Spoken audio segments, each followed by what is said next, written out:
Hey everybody, welcome to another rowing chat. My name is Rebecca Caro, and I just want to start by asking you, the loyal listener, if you'll help us out. To another rowing chat.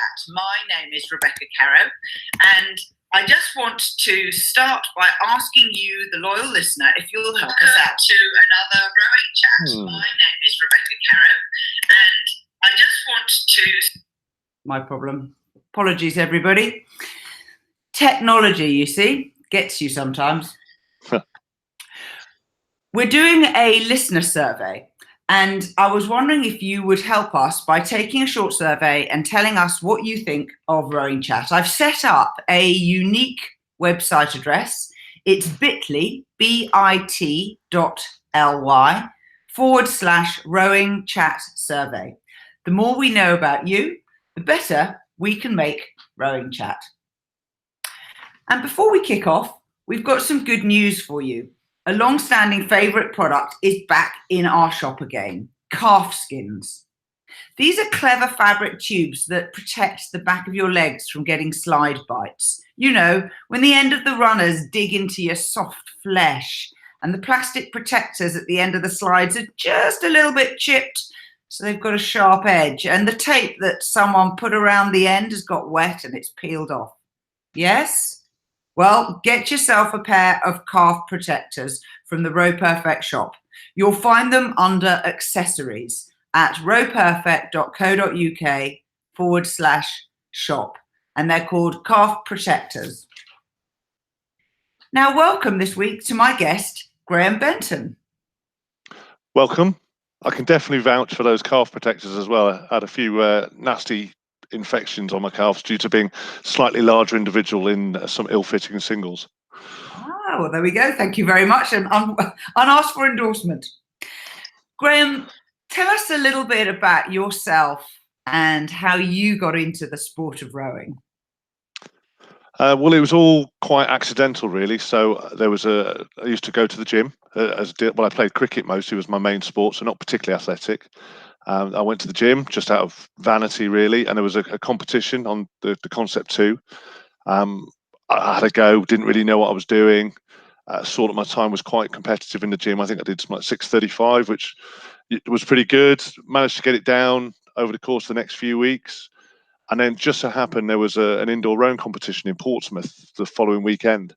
And it just it was so handy. It was walking distance from my house. I decided to give it a go.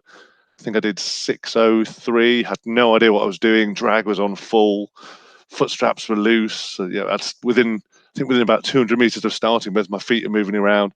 Two guys jump out of the crowd and start holding my feet down and just screaming in my face the whole time. I have no idea what's going on. They're like, "You're beating Nick." I'm like, "I don't know who Nick is." But and that was probably the most I've ever hurt myself on a rowing machine, to be honest, because you have that kind of ignorance and you just throw yourself at it, and then about an hour later I'm still gibbering wreck. But that was how it all started. I don't know why I ever did it again, really. And of course, now you're a multiple world champion in age group and also in open class, and you've been to the Crash Bs and you've won the British champs multiple times. What's the sum total of your achievements on the Concept 2? I'm not entirely sure how many times I've won the Brit. I think I've won something there every year apart from one when I was injured since 2004, I think. I stopped racing the big boys about 4 years ago. Started to retreat gracefully to the old age categories, which was good. I've won the Worlds 5 times now, but the best one was probably the Open in 2006. So that was probably my best ever performance, I think. And I did my 5:42.5. I think that was at the British Indoors in 2007. So yeah, got quite a few titles, but like I say, I'm happily in the 40s now, which is good. That's your age, not your time. Yeah, well, I have been in the 40s as a 40-year-old, but only once. Graham, you're an extraordinary character. You're one of the very few people who've moved from being a gym rower, and a very successful one, into being a water rower as well. And we both rowed for Tideway Scullers. Tell us about how you came to discover the water side of the sport of rowing. So I think it was probably around 2005, 2006, a guy called Peter Shakespeare, who was heading up World Class Start.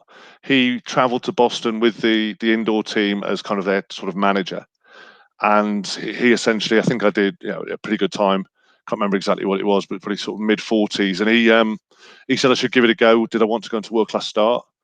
At the time, I was probably twice the age of everyone else who was on it, so it was definitely a bit of an anomaly.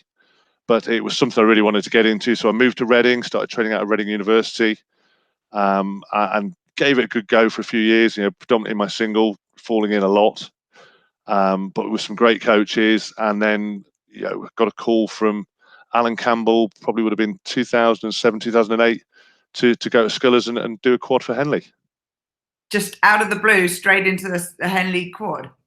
Well, I'd been sort of splashing up and down the Reading Straight for a few years at that point. I think it got to the point where I probably wasn't going to make the breakthrough into the squad. I was just got into it a little bit too late, and I was just too much on the periphery, I think.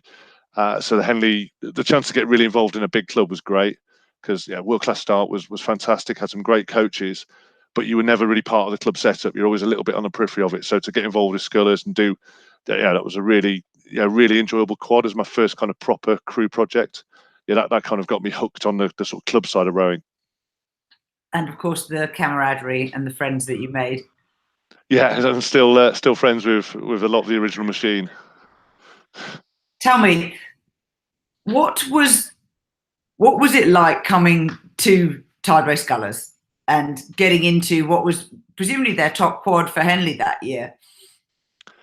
It was great. So kind of got the call from Alan. Bill Barry was coaching us pretty much all summer. We got together quite early, and we kind of looked for decent athletes from around Scullers, so people who'd been associated with it. And we had Mike Hennessy, who was a bit of a Scullers legend, lightweight guy, but really talented. I think he'd been to the Olympics as well. James Dunley, another guy, had been under 23, and Lucas Dalglish had been under 23 as well. So there was no sort of real there was obviously a lot of talent there, but we were just largely a club eligible boat. Just got together early, trained well, and got annoyingly close to winning Henley. Which seat did you occupy? I was in the 2 seat. I very rarely got too near the business end of the boat. Just had Trigger, Mike Hennessy behind me, pretty much telling me what to do, but it worked. And what are your recollections of getting together with those guys? What were the early things that you did as a crew to start learning how to combine? We just spent a lot of time together doing kind of quite long pieces. I remember we did a lot of things like sort of 30 minutes rate 24 on the Tideway, which was just a really great session to just iron out any differences pretty quickly. If you weren't going well, it was horrific session. If you're going well, it was fantastic. And I just remember a guy called Phil Rowley who used to coach us as well. And I remember we just started, and 30-24 was a pretty horrible session. He just started counting down the minutes. He's like, 29 minutes to go, and you're like, oh god, this is going to be a long 29 minutes. So, but in terms of sessions, it was just a great session for sort of gelling the crew together. And like I say, I was working, but I was fairly flexible. The other guys were flexible too. So we just spent a lot of time in the boat, which was great fun. It felt like a real project. And you were commuting from Reading to London to do this? Yeah, I was doing that pretty much the whole time I was at Scullers, actually. I used to get up to get to a 6 o'clock session from Reading was pretty horrific. Middle of winter, sort of scraping ice off the car. But I think the traffic was okay at that stage. Going to work afterwards, you make it work. It's difficult, but plenty of guys do it. There's a few commute from Henley to Tideway Stretch, so it's possible. Interesting. Now, of course, Bill Barry is a legend of a coach, a legend of an athlete. Tell us a bit about what you see are his unique qualities as a coach. So Bill, I think he sort of builds up a lot of confidence in his athletes, and he spends a lot of time on the technique side of things. There's a lot of sort of kind of finesse, and he'll talk about trying to do things, very big focus on the technique and the craft of it all. But he also, he's good at the building the athlete up, getting your confidence levels up, making you believe that you can achieve what you're setting out to achieve. And he used to work well with Phil Rowley, who was very good in terms of kind of the operational side of things. So they're a good team. And he just, very attentive, I'd say. So it was a great little project that first year, a really good experience and a good sort of introduction to rowing. Can you remember any of the technique stuff that you worked on? Give us an example. Oh, he always talks about the sea, picking the boat up at the extreme end of the sea and just sort of softening that curve. I'm trying to think what else. Basically, I spent the whole summer with Trigger pretty much telling me exactly what to do all the way through. So I was a sort of brawn and he was the brains of it all, but it seemed to work really well. We were all a mixture of shapes and sizes as well. Obviously, I was about 110 kilos. Trigger would have been about 70. So as a crew average, it probably looked like a classic Olympic boat, but it was all shapes and sizes in it. And you're tall as well. How tall are you? 6'6". So yeah, that was difficult too. Yeah. So how do you adjust a boat to suit being 6'6"? I'm guessing you can row longer than some people. So how do you adjust the boat to suit your frame? I think we did a lot of work around the spans. I think I was geared pretty hard as well. Yeah, I can't remember exactly, but yeah, we spent a lot of time on the angles and things like that, trying to get it right. I remember sort of sitting underneath Chiswick Bridge with people looking down just to see what you can see the angles from above. We didn't have drones and things like that those days. It was about doing it in good old fashioned sort of eyesight. But yeah, I think we just tweaked it and managed to find a kind of whole setup that worked. And do you roll forwards to full compression? Do your shins get vertical? Yeah, they did then, and I was definitely with Trigger was in my ears to sit upright as well, so I definitely wasn't trying to sort of go for too much at the front, which I think helped. If I was if you're sitting decent quad, you're sitting quite upright, and it's quite a sort of it's quite a punchy stroke, and that's how it felt. So I had that technical focus, and I think that helped to smooth out a lot of the sort of physical differences in the boat. Fantastic. I'd like to go back to your world-class start experience, because most of the world won't know this, but world-class start is the young accelerated start program for people who are talent identified to move into the national team or the at any age group. Peter Shakespeare, I think, founded the whole thing based on a program he'd run in Australia. Is that correct? Yeah, I think so. He was certainly around at the very start of the program. He was heading up the program when I got involved. Yeah, I think it would have been sort of a talent ID that the Australian Institute of Sport had certainly done something similar. And how does it work? So, I didn't get on it in quite the normal way, but basically, and I wish I did this when I was a lot younger, because I actually went to a good rowing school. I went to King's Chester, but didn't row. So, yeah, they go around lots of local schools, so they have various different regional centres, go around the local schools, looking for people obviously of a significant height, typically, and they set them a number of tests. So that obviously they take all the measurements, they do some tests on the dyno, so it'd been leg press, back pull and chest press. Then they set them a pretty horrific test, just to test people's willpower really on like an aero bike, so the sort of the leg arm bike, basically just trying to make you work to destruction. And then based on their overall experience of people who've been successful over all the data they collected, they offered people the chance to come and have a go in a boat. And these are people like Sam Townsend, Alex Gregory, Sam Townsend. I don't think had been anywhere near a boat, and look where he went on to end up. So it was definitely a good program. I kind of snuck on it via the back door. If anything, I was in my early 30s, got on purely on the basis of a big ergo, but I think they were prepared to see if they could have some fun with the physiology and see whether we could make something happen, but we didn't quite make it work. And what does the training involve? Because you mentioned singles a lot. Yeah, so it was predominantly, it was almost exclusively in a Janusek single, and yeah, it would be big long scull virtually every morning. So you do between 80 and 100 minutes pretty much every day out in a single, trying to work at a good continuous pace, bit of fartlek as well. So Don McLaughlin put a lot of fartlek in there, but it was just a lot of mileage. And then good competitive pieces. There'd be a 30 rate 20 every week. There'd be some pieces as well on the Reading Straights. Used to do pieces down the kind of pretty much the regatta course most weeks as well. So a lot of competition, a lot of measurement of progress, but a lot of mileage as well. Hell of a lot of mileage, a lot of blisters. And why is it all in singles? I think the theory is, well, it's a great boat to see who's actually, who's making a difference. So there's nowhere to hide. I think the theory is as well that if you can, if you're good as a single sculler, then pretty much you can do most things. Look at Alex Gregory, started off predominantly as a single sculler, and then went on to be arguably one of the best technicians in the squad. So I think the view is that if you can, if you can work some magic in a single, then you can do almost anything in a rowing boat. Interesting. So you never did any crew boats until much later. Yeah, pretty much. So we'd get thrown together. We'd get thrown into Reading University boats for the heads. So we had a really good head of the river 8 ones a year, which was sort of Alex, Sam, Bill. I'm trying to think who else was in it. Big Phil Turner, people like that. And we sank with Zoe Toledo as our cocks. It was a year where only 20 boats made it from start to finish, I think. But we sank round by Chiswick Pier, had to get rescued, and sort of silver blankets and all that sort of stuff. And we put together some good quads and things for Fours Head. But yeah, generally all the training was in singles or the ergo, all weights. We used to go to Bisham actually twice a week, which was great. Do weightlifting. Yeah, to the strength and conditioning place there, and get set a proper program. Have some really great conditioning coaches as well. So that you got a lot of focus. It was really good.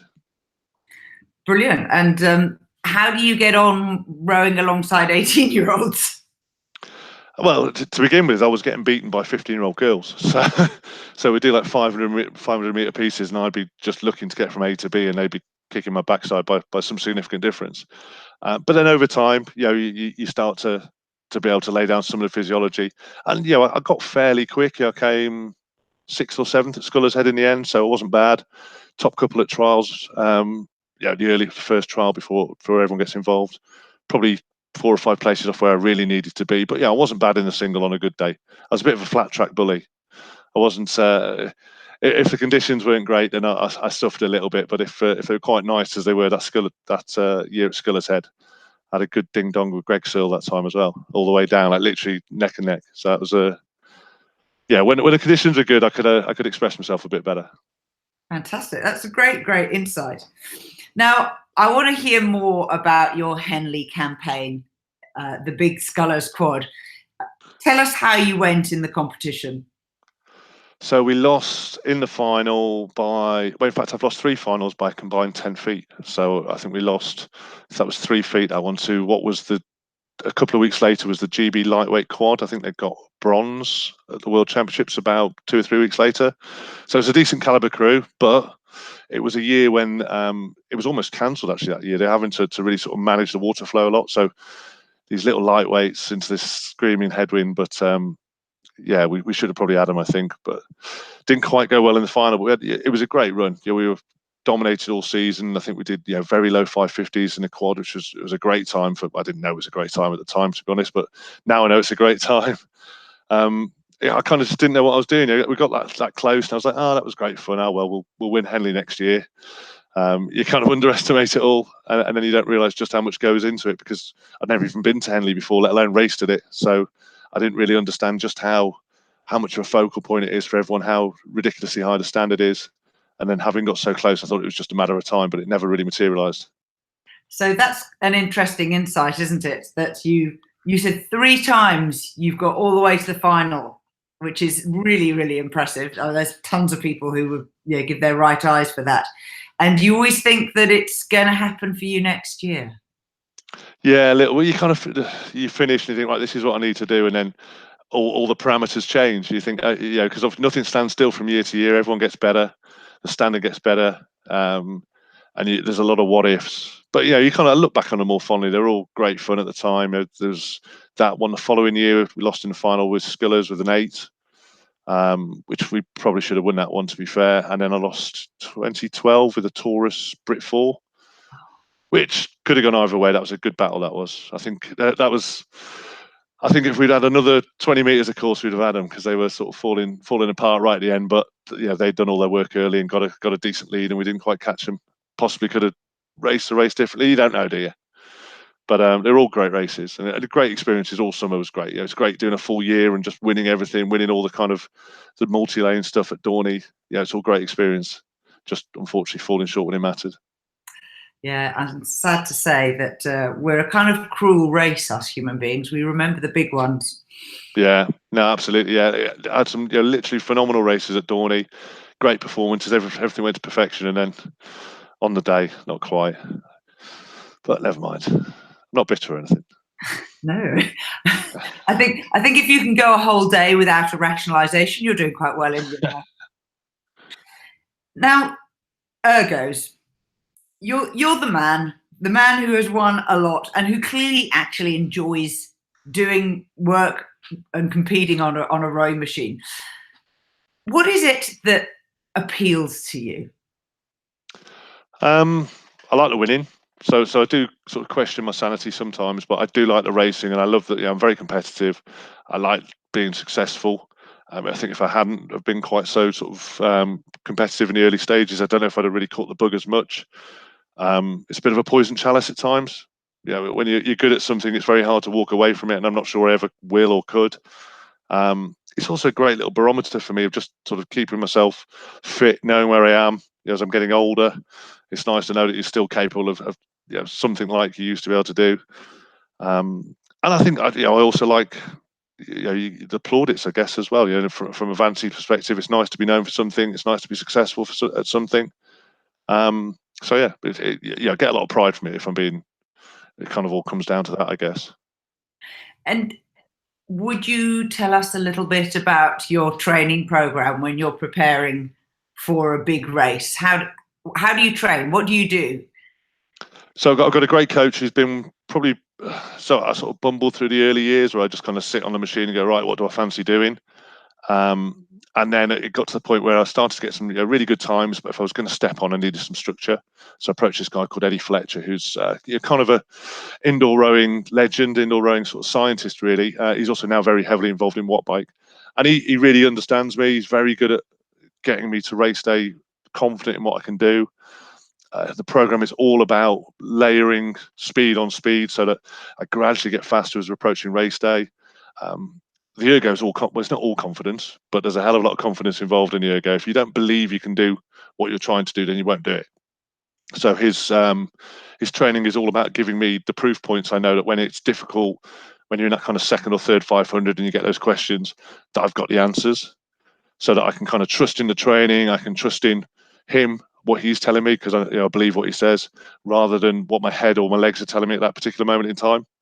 So I'm very kind of logic based. So if I've got the evidence, then evidence based on weeks of training beforehand, and I'm pretty sure I'll deliver.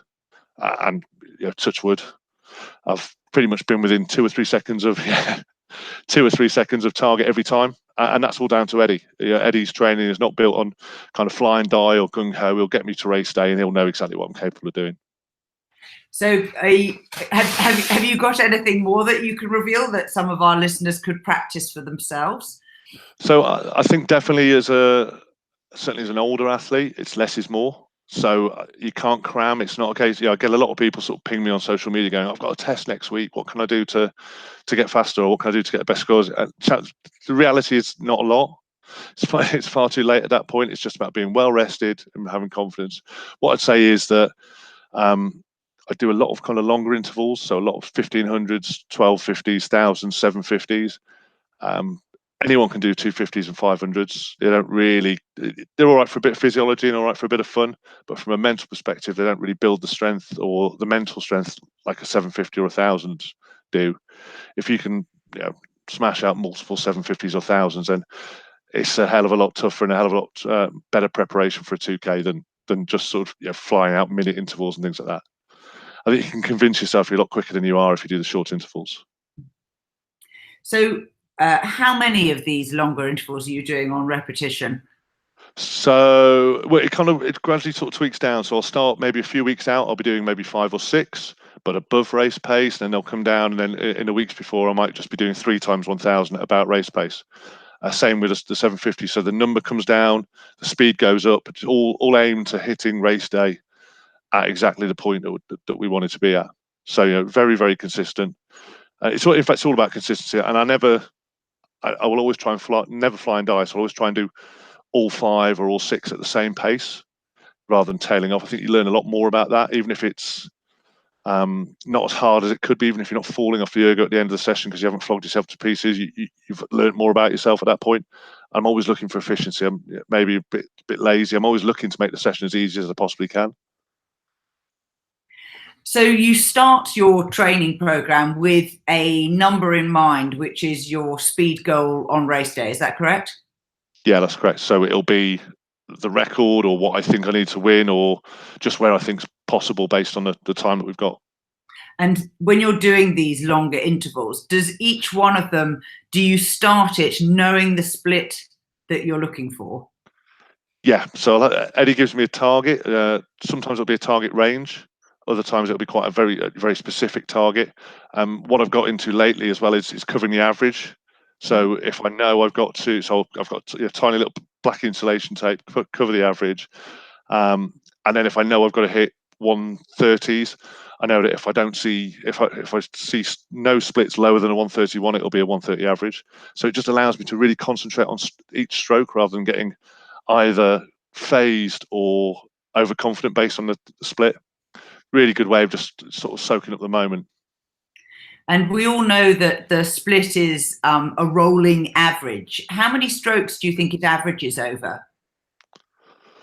I don't know. You become a bit of an expert on all the sort of algorithms and all like a dart player really, in terms of so good in that narrow sphere of mathematics and terrible at everything else. I'm not entirely sure. It's always frustrating sometimes when it doesn't quite seem to show in the logbook what it showed on the screen. I've got done by that when my PB got done by that as well. For 5:42.4 to 5:42.5 doesn't sound a lot, but that 0.1 means a lot to me. Yes, I mean, I personally think it's about a 3-stroke rolling average, but it particularly shows when you start from stationary. Yeah. Because you can do 3 strokes and go straight on to your target split, and it's showing a really bad score. Yeah. But that particularly happens in the races. So the races, rather than the split starting when you pull the handle, it's a classic race format, as in terms of the gun goes and off you go, and there's reaction time built in. So your first few strokes can be horrific, and you can be showing an average 20 seconds higher than you want to be, and it phases a lot of people, because then a lot of people will suddenly work a lot harder to try and get it back to where they want it to be, rather than allowing it to just settle down over a longer period of time. So that can phase a lot of people on race day, actually. And it also cost me the British record, but that's okay. Tell us that story. Well, only because because my record was the British record at the time was 5:42.3, and I did a 5:42.5, but I did mine on the race system at Birmingham. So unless I've got the reactions of Usain Bolt on a good day, then the reality is it's pretty quicker. But it doesn't matter. The history books show a different thing. But in my head, I know that it was done in race conditions, which is cool. Very interesting. So when you're talking about covering up the average split number with your black insulation tape and your focus on the individual stroke, what is it that your brain is telling you, and what is it that your body's telling you that you then have to kind of merge together? I think there's a lot of anticipation that comes from your brain. There's a lot of, even quite early into a piece, you're starting to sort of think ahead in terms of how this is going to hurt. I'm only 2 minutes into a 5-minute piece. I've still got, and it's about overruling that, because it's amazing how if you can get through that crucial moment in a race or the crucial moment in a piece, 15, 20 seconds later, it can feel very different. So it's just kind of get through that moment. I think I spend almost all my sessions looking for efficiency. So I'm always focusing on them in terms of technique, always trying to make them as easy as possible, because I know that when I do push myself, that means I'll be going even faster for the same amount of effort. So I think I have a little board in front of me, and it'll just be a few little token technical points, but that helps to distract as well. Same in a race, but in a race you've normally got a cox acting as a voice in your head, or in some ergo races you're allowed a cox behind you, and it's a lot easier then, because they can override, sort of talk over the demons a little point. Because if sometimes it's just a very lonely rowing machine sat there in the middle of the velodrome or something like that. So what are the things that you've got at the moment on your little board? So for me, it's all about the hang. So basically, you see a lot of people just going too hard at the front on the ergo, getting the arms really in and trying to sort of yank it. For me, I'm literally constantly focusing on trying to get that hang. You don't need to be as focused on it as you are on a boat. There's lots of things you can get away with on the ergo, and I'm not trying to develop a decent water technique. I'm trying to develop a decent ergo technique now. but it's all about efficiency. Can I use the little muscles as little as possible? Can I get as much from my body weight as possible as well? So just trying to work on the swing and how I can kind of develop the power through the stroke. Yeah, like I say, it's all about efficiency. I want to make everything as easy as I can. At the moment, I'm trying to work on rate a little bit as well, because you can use rate quite effectively on the ergo. Tell us more. How do you use rate? Well, I wish I'd known that years ago, to be fair, because I used to sort of, a lot of my big scores were sort of high 20s probably in terms of the rate, maybe hitting 30. Whereas I think you can make it, particularly, I'm starting to do a lot of longer time trials, like 10K time trials. And for that sort of distance, it's all about rate. It's just hitting a nice rhythm, making it very lungy rather than leggy, just to get the split from the rate. And I'm trying to keep that same approach, that same mentality on 2K as well. So in the past, I might rate 30. I'll try and go over 34, 36 now, maybe. Just keep it a collection of small efforts rather than trying to haul it along. Very, very interesting. Let's go back to what you were saying about efficiency. And I want to talk about the chain. So I totally understand that when you are in the middle of the power phase, you don't want any corrugation in the chain. So do you approach the pickup at the catch with your hand absolutely at the same level where the chain comes out of the flywheel? Yeah, relatively. I certainly try not to have an exaggerated dip. You see quite a lot of people who come in very low. I try not to. I try and keep a very flat plane. I just find that works better for me. Same at the finish as well. Just trying to get a very quick in out. I think that helps getting the rate up as well. If I'm really quick at the finish, really helps me to sort of bed in that rate, get it very naturally. And I'm just trying to. The other thing I'm focusing on actually is trying to come in and out at the same angle, and get a really light. You draw that with your finger? Yeah, no, at the same angle in terms of body shape. So keep my body rocked over at the front. So, see a lot of people will take that little bit, and all they're doing is kind of really they're minimising the impact of the legs at that point. They're acting almost as a suspension, as a car suspension really, is sort of absorbing that power from the legs. Whereas if you can keep it much better, it can come in later, and it just helps the stroke feel a lot lighter. It's quite difficult to explain actually, but on the ergo, I'm trying to keep unnecessary movements. If I look at myself rowing on the ergo now versus what I did sort of 10 years ago, it's sort of Beauty and the Beast versus in terms of that was just brutal.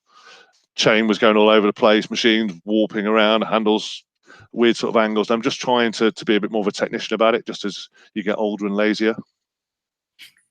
I love the way you criticize yourself. I want to be your coach. Yeah. You're getting old and lazy. No, but I think it's just, I think if you're relentless about you're looking for something, not only to it make the sessions a little bit more interesting. I'm not one of I'm going to sit on the machine and got to hurt myself for 30 minutes. I'm not. Maybe I'd be quicker if I did, in terms of. But I always find I'm still capable of hurting myself. But I'd much rather have this kind of technical focus for the sessions. Makes them more enjoyable. I've got more out of it. I think my best ever time. Sorry, when I did the 40s world record a couple of years ago, I spent the whole summer just with a mirror at kind of 45 degrees, focusing on that. I got in out really nice at the front, and it just all bedded in, and it'll happen very naturally, even when the lights went out with about 200 meters to go. So, it was just a great habit to get into, and it was really enjoyable, and I can see the results. So it's reinforced the idea that what I was doing was correct. So talk us through on race day. You've got, which display do you choose? So I can never understand people who have it on predicted time. Oh, that would scare the life out of me. I just have it on the average. So have it on the average, and then you can see people ahead and people behind you. So you obviously got the number of meters to first, or generally, sounding big-headed, the number of meters to second. And I spend the very early parts just watching that. I find it, A, it's a great distraction, but B, also then you start to get a feel about what are the strategies people are on. And then you can hopefully see that eking out. And when it's at a certain point, you start to realize that you're probably okay in terms of positioning the race, and then you just start to relax a little bit.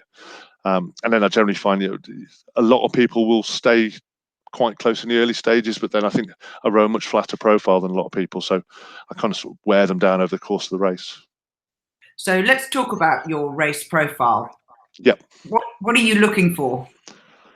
Simple as possible. So I would look, some of my best races, I don't know if Concept 2 still do it, but I used to show the stroke graph. At some of my best races, I must have done 150 out of 200 strokes, bang on the split I was aiming for. So, I've got a very simple strategy. I will go as flat out as hard as I can for the first sort of about 7 strokes, and then I'm looking to hit my race split. I'm just looking to be monotonous and relentless on that split all the way through. So I don't have pushes, I don't have kind of 1kps or anything like that. I'm just literally from about 70 meters in, I'm trying to be on that split. I'm trying to pull it that same split 1 stroke at a time all the way through till maybe 750 to go, depending the race situation, how confident I am, whether I'm going for a particular time is how far out I'll start to go for it. The really good races, you just find yourself almost galloping a little bit. You get to about sort of 750 to go, and you just find you're going a little bit faster already. The rate comes up, and you're heading for home. Other races, you're kind of counting down, waiting to just home can't come quick enough. So very different mentality depending on where you're on a race. Sometimes it's get to 250 and everyone's like, oh, is he going to raise it? And sometimes you haven't got it in you. Other times you're just desperate to go even faster. It's a very weird mentality, and sometimes it's the most enjoyable 6 minutes ever, and other times it's horrific. So I'm interested in your sprinting technique. So I'm using the word sprinting, meaning you start to go faster as you approach the finish line. Yeah. What is it that you change? Again, it's a rate thing. So I will possibly shorten up ever so slightly. I'll try and make sure I'm not going for more with the back, because that will slow you down a little bit in terms of the rate. It's a very natural thing, actually. As you get more tired and you want to go faster, you actually do it by dropping the rate. And you just kind of, but you can feel it sag down a little bit. It's very much like in a boat. You need to stay on top of the boat. And I think of it in a similar way in terms of the ergo. Try and stay on top of the flywheel, keep it spinning, just layering a little bit of speed on top of it. And I just find naturally, you just find a little bit of extra impetus from somewhere, and you just find a split coming down, and that again gets you excited again. I'm counting strokes by this point, or I'm counting seconds down. So, as I said earlier on, the sort of dart player analogy, you know exactly where you are. I know how many seconds at various points of the 2K, and just count it down, and either racing to the finish or trying to get to the finish, depending on what your mentality is. How do you count seconds? Or you just... Well, I know because I know, well, in terms of meters, because I know that if I get to 130 split from 1,000 meters on is 180 seconds, and then it's 171, 162, 1. So you can count it down in little 9-second chunks for every 50 meters, and I know, and I've got that for a lot of the smaller intervals as well, depending whether I'm on 125s or 120s or whatever. You just, like I say, you spend so much time on these things. You have to find little ways to make it interesting, or to trick yourself through sessions. And so you are a stroke counter as well. Yeah. Oh, are you a base 10 man, or have we got something complicated going on there? It goes down. It depends just how painful it is. The 5:48 I did at World Champs, I was counting 10s at that point. I think I got down to counting 5s. So in my head, it's like, can you do 10 more strokes? Of course you can. But at that point, it was like, can you just give me 5 more strokes? And then you have to make little mental deals with yourself. If you get to that stage, and it's every trick in the book to try and get to the finish line at that point. It's very interesting, isn't it? How even though you're oxygen deprived, your brain is still absolutely capable of having an argument with itself. I think you see this. You see, the brain is probably the biggest. It will have the biggest impact on your 2K score, right? Because you see people, they will be, well, not flying, but they'll see massive changes in terms of their split, and that's not a physical thing. You don't all of a sudden, 1 stroke to the next, drop 10 splits because of a physical thing. You will gradually come off, and then maybe you'll hockey stick right at the end, but you've seen the warning signs. The people who are up and down, and then they'll pull a 10 stroke burst, they're back at 130. That's all mental. That is all mental. So, that's why I'm looking for consistency. I'm looking to be pretty monotonous, and like a metronome really is one of the words I have in my little confidence book.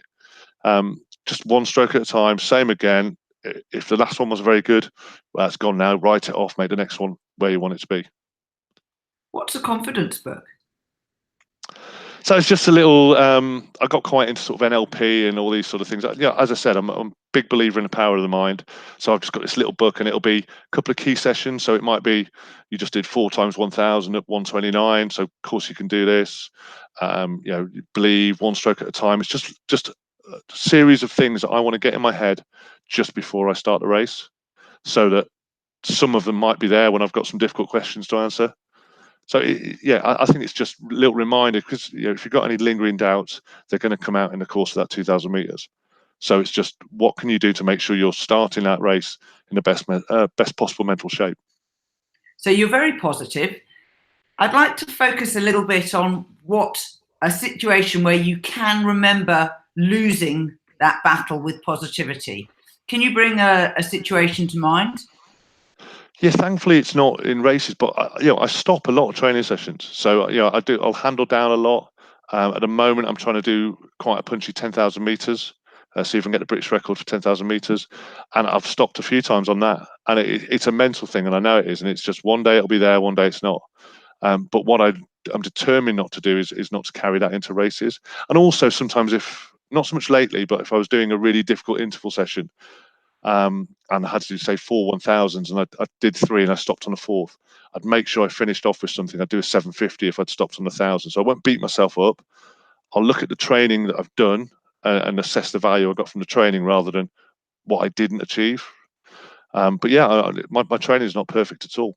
I think the racing, touch wood again, I've always delivered, and hopefully that will continue. But yeah, the training isn't flawless at all. But it's about accepting that, and accepting the overall trajectory, rather than you're beating yourself up one session at a time. So tell me, how do you take those mental skills into the other parts of your life, work, relationships, the dog? Yeah, well, the dog's winning the battle of minds, to be honest. He's way more stubborn than I could ever possibly dream of being. I thought he could get a dog, it'd be great. And don't get me wrong, it is great. He's fantastic. But can I hell train him? He doesn't do a single thing he doesn't want to do. And some will say I'm the same, right? So I think for about 10 years, I was very single-minded, even though it might seem like it's just the rowing machine. I would like, but I can't go to a wedding, can't go on holiday. The answer was no, I can't. I've got rowing. A lot more realistic about it now. I still won't go out for work beers sometimes, although I'm a bit more pragmatic about it, and I'll go out a bit more. But I think it gives you a good work discipline. You have to be very good at managing your time as a rower, because you have to fill a hell of a lot in. So I think, there's a lot of faff involved in rowing as well, but still, you've got to fit that in. That's part and parcel of it. I think you just become very good at managing your time, your workload. Obviously very competitive, which in sales, which is what my career is quite useful attribute as well. I don't know which came first, but yeah, certainly quite applicable from that perspective. I think I've noticed other people at work using it as well. This kind of, will it make the boat go faster mentality. I do it on the ergo. I think it's a great mantra on the boat as well. It's Benton Davies, I think, but just that we were in a meeting the other day, and one of the other managers at work showed the little video clip of him, and it's spot on. If you've just got to question everything you do and say, is it actually going to be better at making the boat go quicker? Is it going to make my ergo score better? Is it going to make me more successful at work? And if it's not, then get rid of it. Be brutal about it. There is definitely a case that human beings hang on to things for far too long. It's particularly noticeable when you move house or change jobs, or in my case, moving countries. You spend a lot of time hanging on to what you've left behind instead of focusing on the new.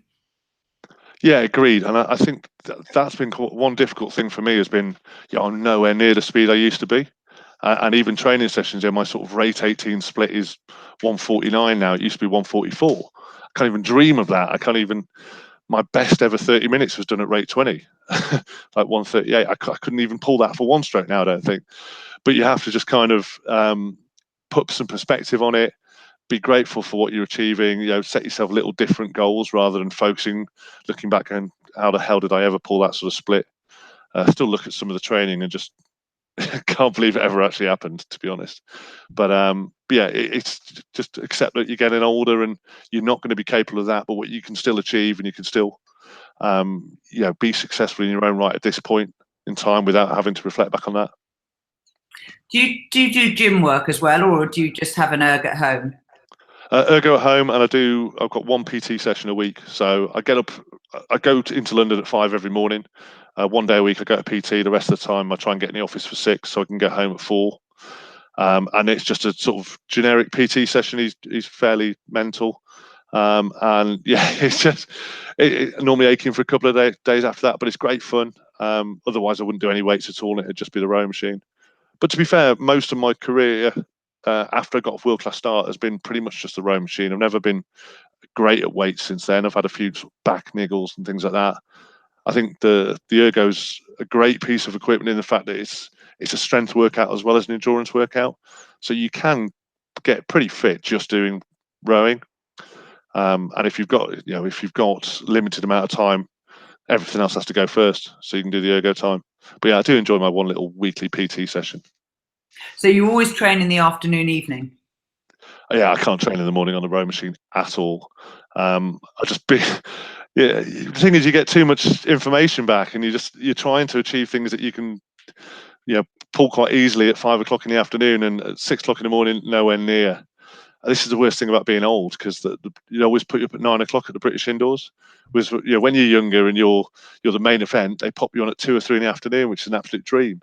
9 o'clock in the morning, it means getting up at sort of 5:30. It's horrible, and it's definitely worth a second or two, and it's certainly worth a lot of enjoyment factor. It's worth doing the open really just to do mid-afternoon, I think. I love it. Now, I want to switch back to some on-water stuff, because you have been rowing with Bradley Wiggins. Tell us that story. Yeah, so it's a bit of a weird one, actually. So all of a sudden I got this notification on Instagram, and it's like, oh, Bradley Wiggins is following you. I was like, yeah, of course he is. I had a look at the time, and he didn't have that many followers, and I think he must have just only just sort of ramped up his Instagram use. And I was like, not sure. Got chatting to him, sent a private message just to sort of suss him out, and got chatting to him, and it actually was him, as we all know. He'd apparently been sort of lurking and had been paying a bit of attention to the indoor rowing scene, and obviously at the time was trying to get into potentially see rowing as a second sport for him. So just got chatting. He's a good guy, quite a sort of like-minded individual. For me, he was trying to get to the sort of speeds I was at as well. So he was getting coached by Eddie, because I introduced him to Eddie. So Eddie we were doing a lot of the similar sessions at the same time, so we could make some comparisons. And he was actually a hell of a lot quicker than he showed on that day in the British indoors. I think that was a combination of factors. A bit confused about the race start and all sorts of things, but he was realistically 10 to 15 seconds quicker than that. But you've taken him onto the water as well. Yeah, so I just kind of threw it out there, because we were doing a Vet's Head Scullers boat with the likes of Anthony Smith, Smithy, and Tom Gale and Trigger and people like that. And I just kind of threw it out there because I thought it'd be fantastic banter to have someone like Brad Wiggins in the boat. He was up for it, because he was just sort of dipping his toe in it, so to speak, and it was a nice kind of low risk and friendly approach. So came down in what was the sort of wet and wilds, and we were training out St Paul's. And it attracted a bit of publicity with it as well. So we had a few film crews out with us and things. So it was all, from our perspective, all sort of added to it. You're in a boat with 7 of your best mates and Bradley Wiggins. It was just a really weird experience. But no, he was a great bloke. He hadn't done a lot of water rowing, but got down the course safely. I think we came 3rd, I think, which we were quite happy with, bearing in mind a couple of outings. And it was a great experience. And then went out for a few beers at Henley. Got him out one of the days at Henley as well, which is a good day out. So is he going to carry on with the rowing, do you think? I think he's announced that he's not going to try and pursue it for the Olympics. I think he's still on the ergo a little bit. He were in the same indoor team, so he's still posting a few scores for that. But I think obviously he's pretty busy. He's got a book out, and he's touring around with his evening with Bradley Wiggins things at the moment. But I think he'll always want to keep fit. You've been that level of athlete, I guess. Very hard to walk away from keeping yourself in some sort of decent shape. And he's a talented guy on the ergo as well. He's put on 20 kilos. He's got pretty close to 6 minutes, really, if we're being honest. So it'd be a shame if he didn't carry on, and hopefully he'll keep posting for the team. Very, very impressive. Now, do you ever take time off from training? Not really, to be fair. So there was probably about a 12-year spell where even if I was going on holiday, I'd either beat myself up, or I wouldn't go on holiday, or I'd make sure I'd do something. I think the last couple of years I've done nothing for probably about a week of the year, but the rest of the time I'm normally doing at least 4 times a week, and then sometimes I'll string together a few weeks where I'm training every day. I probably do, probably 24 sessions a month, I'd say, about average. just 40 minutes a day. As you get older, I've definitely figured out that less is more. You know, I do very little that's 12k or more. So yeah, 10, 12 is my long session, and sort of shorter intervals on other days. Do you think that you have faced the reality of retirement as an athlete? It's weird, actually. I was thinking earlier on that this is a weird sport. In fact, you never really retire. You just get older and have to race older people.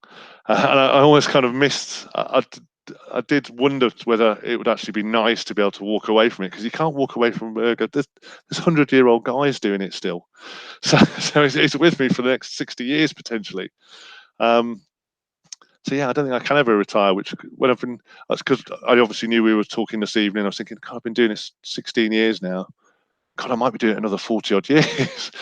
And I think most sports people have a career of about 15 years. I was thinking, God, this could be 60 years of my life. And because of that, it's almost, I don't know how I'd ever get to the decision point of I'm going to walk away.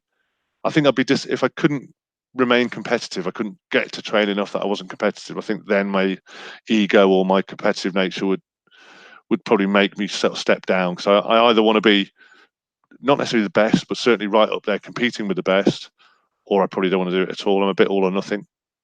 So I think if it comes to that, that's the only thing that would make me walk away. Were you like that with cricket? I was all right at cricket, but cricket's a very different mentality. It's like you have the sort of individual. So I sort of played for Wales. I played for a really good club on the south coast. But yeah, my best cricketing days were behind me. I was sort of 29. I was opening bowler. My knees were, not responding great to the sort of demands of being an opening bowler. But I think you've got a bit more team mentality.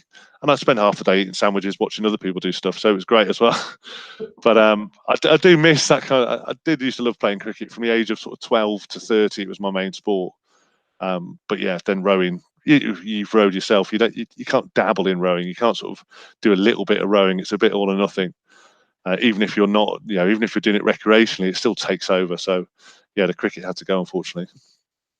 Now, I'd like you to wrap up by giving some advice to people who want to improve themselves on the erg. Where would you suggest they start? So I think get a program, and there's quite a few available. So you've got, I'm trying to think, what's his name, the Cameron Nichols thing. Yeah, so Cameron Nichols got, he's kind of doing this kind of CrossFit thing, really good. You've got kind of a few other guys. Matt Tarrant's doing some training. This guy called Sam Blythe, who does some online coaching as well. So there's a lot of online coaches available.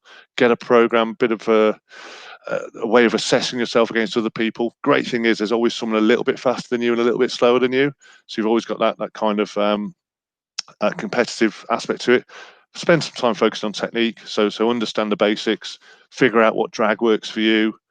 Try and row with fundamentally the right technique. You don't need to be an aficionado. You don't need to beat yourself up about it. You're not trying to make a boat go fast, but there are fundamental things that will still serve you well. And then it's just about kind of consistency. I'm a big fan of consistency in training. So, spend time doing good quality meters, not just, 10 times 30-second sprints or something like that. Fun as they may be, that is not going to bed you in and really serve you well in the long term. Do you join a group in order to get those comparative scores with people a bit faster and a bit slower than you? Yeah, I think if there's people you can train with, I've never really been able to. I've never been fortunate enough to have people I can train with physically. Generally, I've been at sort of Scullers, but they've never really on the same program as me. I've never had someone to train at the gym or someone to train with at home, which has been a bit of a positive and a negative. I think it could have pushed me on more, but it's also made me pretty robust mentally. Because I've never had, when you've got peer pressure, you've got someone there sort of egging you on, you're never going to stop. If you've got to make sure you get across the line yourself, then it just makes it a little bit tougher, I think, but it takes a bit of the fun out of it. But yeah, there's the online comparison. There's a thing called the CTC, which is a monthly competition. There's all the Concept 2 rankings, which is how I started. I kind of looked online. I was like, oh, blimey, I'm not bad. My 6:03. And then you start to realize there's not many non-rowers have gone below 6 minutes, and you start to get excited. So there's a lot of resources now. There's all the Facebook groups and things like that. And also we've got a great event at the Velodrome. So the British Rowing Indoor Champs at the Velodrome, great venue, really iconic, really well organised, all sorts of abilities there. Yeah, so get yourself down to one of those. I started by turning up as a rank amateur at the Portsmouth Indoor Rowing Championships, and then 17 years later, whatever it is, I'm still stuck doing it. You should go back to Portsmouth. I do go down there a bit. I've got some good friends in Portsmouth. Excellent. Graham, it's been delightful hanging out with you. Thank you so much. Would you let the listeners know where they can follow you online? Right, so if you're into really dull ergo screens, I think I'm just Graham Benton on Instagram, or I'm at the Erg Daddy, which I regret slightly is a name now, but I probably it's about 10 years ago that I opted for that. Bearing in mind, I'm not even a father. I think I was being clever at the time. But yeah, the Erg, ERG, and then Daddy on Twitter, which is a mixture of politics and rowing. But yeah, and if anyone's got any questions, just ping me a direct message on either of those, and I'll do my best to get back to you. Always quite happy to try and help people, give them a little bit of advice if I can. Graham, it's been an absolute delight. Thank you for giving us your time. And to the listeners, please help us with our survey. It's bit.ly, bit.ly/RowingChat survey. Till next time, goodbye.